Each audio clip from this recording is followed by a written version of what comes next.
आम्ही सुंदर अशा जगात राहतो. तुमच्या अवतीभोवती असणाऱ्या अद्भुत गोष्टींकडे पहा. चला तर परत आपण सुरुवातीकडे जाऊया आणि या सर्वांची सुरुवात कशी झाली याविषयी पवित्र शास्त्र काय सांगतं ते पाहूया. प्रारंभी देवाने आकाश आणि पृथ्वी ही बनवली. देव अंधकारावर फिरत होता आणि तो म्हणाला, प्रकाश होवो. आणि त्यानं त्या प्रकाशाला दिवस असं म्हटलं आणि त्याने अंधकाराला रात्र असं म्हटलं. पहिला दिवस पूर्ण झाला. नंतर देवाने वर आकाशातील आणि खाली पृथ्वीवरील पाणी वेगळं करण्यासाठी अंतराळ निर्माण केलं.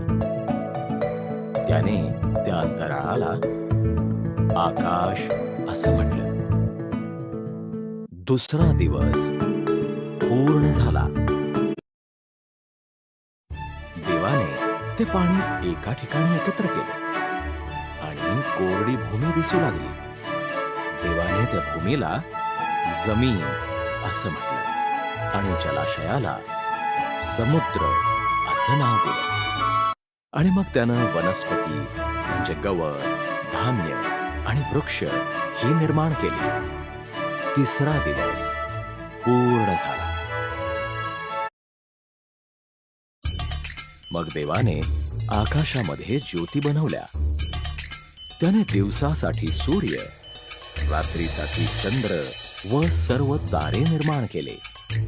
चौथा दिवस पूर्ण झाला. देवाने पाण्यात संचार करण्यासाठी मासे आणि आकाशात उडण्यासाठी पक्षी बनवले. तो त्यांना म्हणाला, पिले होऊ द्या, जग किलबिलाटानं व आनंदानं भरून टाका. पाचवा दिवस पूर्ण झाला. नंतर देवाने प्राणी बनवले. त्याने पाळीव प्राणी, जंगली प्राणी आणि जमिनीवर सरपटणारे प्राणी बनवले. मग देव म्हणाला, आता फक्त एकच गोष्ट बनवायची आहे. ती सर्व निर्मितीपेक्षा विशेष आहे.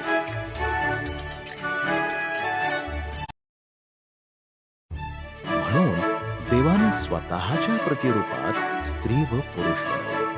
तो म्हणाला, तुम्ही मुलांना जन्म द्या, या जगाचा ताबा घ्या, मासे, पक्षी आणि प्राणी यांची काळजी घ्या.